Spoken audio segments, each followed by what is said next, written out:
എല്ലാവർക്കും പുതിയൊരു വീഡിയോയിലേക്ക് വീണ്ടും സ്വാഗതം. ഇന്നിപ്പോൾ കറി വയ്ക്കുന്നത് ഒരു സിമ്പിൾ കറിയാണ്, ടേസ്റ്റുമാണ് കറി. അപ്പോൾ എങ്ങനെ ഉണ്ടാക്കണം നോക്കാം. നോക്കാം. കോളിഫ്ലവറാണ് ഉണ്ടാക്കുന്നത് കറി. അപ്പോൾ അതിന് പാകത്തിന് എണ്ണ ഒഴിച്ച് കൊടുക്കുക. എന്ത് എണ്ണ വേണമെങ്കിൽ ഒഴിക്കാം. പാകത്തിന് ഒരു അര സ്പൂൺ കടുക് എണ്ണ ഒഴിച്ചു, കടുക് ഇട്ട് കൊടുത്തു. എന്നിട്ട് ഒരു വെളുത്തുള്ളി ഇഞ്ചിയും ചതച്ചത് ഒരു സ്പൂൺ ഇടുന്നുണ്ട്. പിന്നെ നമ്മുടെ ഉള്ളി, പച്ചമുളക് ആവശ്യാനുസരണം ഇട്ട് കൊടുക്കാം. ഒരു 1/4 കിലോൻ്റെ കോളിഫ്ലവറിൻ്റെ പൂവാണ് എടുത്തത്. അത് ക്ലീൻ ചെയ്ത് വെച്ചിട്ടുണ്ട്, ചുടുവെള്ളത്തിലിട്ടിട്ട് ക്ലീൻ ചെയ്ത് വെച്ചിട്ടുണ്ട്.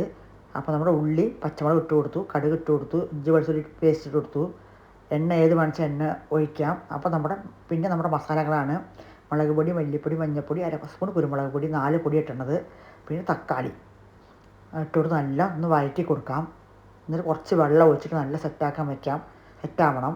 അത് തന്നെയാണ് നമ്മുടെ കോളിഫ്ലവർ ക്ലീൻ ചെയ്ത് വെച്ചത്. കുറച്ച് മഞ്ഞൾപ്പൊടി, കുറച്ച് ഉപ്പിട്ടിട്ട് നമ്മൾ ക്ലീൻ ചെയ്ത് വെച്ച പൂവാണ് കോളിഫ്ലവറിൻ്റെ പൂവ്.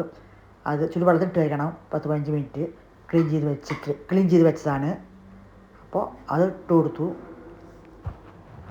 എന്നിട്ട് നല്ല ഒന്ന് വഴറ്റി കൊടുക്കുക. പാകത്തിനുള്ള വെള്ളം ഒഴിച്ച് കൊടുക്കുക. സൂപ്പർ ടേസ്റ്റാണ്. ചോറിനും ചപ്പാത്തിക്കും ദോശയ്ക്കും ഇഡ്ഡലിക്കും എല്ലാത്തിനും പറ്റിയ കോളിഫ്ലവറിൻ്റെ സിമ്പിൾ കറി. വേണേൽ തേങ്ങ അരച്ച് കൂട്ടാം കേട്ടോ. ഞാൻ തേങ്ങയൊന്നും കൂട്ടിയിട്ടില്ല.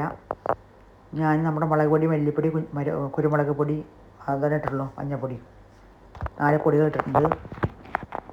ഇഞ്ചി വെളുത്തുള്ളി കാണിച്ചല്ലോ. പിന്നെ പച്ചമുളക്, ഉള്ളി ഏത് ഉള്ളി വാങ്ങിച്ചിട്ടാ, ചെറിയ ഉള്ളി വാങ്ങിച്ചിട്ടാ, വലിയ ഉള്ളി വാങ്ങിച്ചിട്ടാ. തക്കാളി ഇട്ടിട്ടുണ്ട്. ഒരു മീഡിയം സൈസ് വലിയ തക്കാളി വെച്ചാൽ 1 മതി, അല്ലെങ്കിൽ ഒരു 2 തക്കാളി ചെറുതിടാം. പിന്നെ കുറച്ച് ഇടുന്നുണ്ട്. കുരുമുളകല്ല, ഉരുളൻകിഴങ്ങ്, ചെറിയൊരു ഉരുളൻകിഴങ്ങും ഇടുന്നുണ്ട്. ഒരു ചെറിയൊരു ഉരുളൻകിഴങ്ങും കോളിഫ്ലവറും കൂടിയാണ് വെച്ചിടുന്നത്. ഇനി സെറ്റായി വരട്ടെ. തടച്ചു, നല്ല വ്യാപാരമായി. 10 മിനിറ്റോളം അത് തിളപ്പിക്കണം. പാകത്തിന് വെള്ളം ഒഴിച്ച് കൊടുക്കാം. വെള്ളം വേണ്ടെങ്കിൽ അങ്ങനെ എടുക്കാം. നമുക്ക് നമ്മുടെ എങ്ങനെ ഇഷ്ടം നമുക്ക് ഉണ്ടാക്കാം. ചോറും ചപ്പാത്തിക്കും എല്ലാറ്റിനും പറ്റും. കറി രാവിലെ വെച്ചാൽ രാവിലെ, ഉച്ചയ്ക്ക്, വൈകുന്നേരമൊക്കെ കൂട്ടാം. ഇടയ്ക്കൊന്ന് ഇങ്ങനെയൊക്കെ ഉണ്ടാക്കാമല്ലേ വെജായിട്ട്. ഉരുളക്കിഴങ്ങ് വേണമെങ്കിൽ ഇട്ടാൽ മതി, വേണ്ടെങ്കിൽ ഇടേണ്ട ആവശ്യമില്ല. അപ്പോൾ എല്ലാവരും ഉണ്ടാക്കി നോക്കണം, കഴിച്ച് നോക്കണം. അടുത്തൊരു വീഡിയോ ആയിട്ട് ഞാൻ വീണ്ടും വരുന്നതാണ്. സൂപ്പർ ടേസ്റ്റായ കോളിഫ്ലവർ കറി എല്ലാവരും ഉണ്ടാക്കി കഴിച്ച് നോക്കുക. ഉണ്ടാക്കാത്തവരിട്ടുക.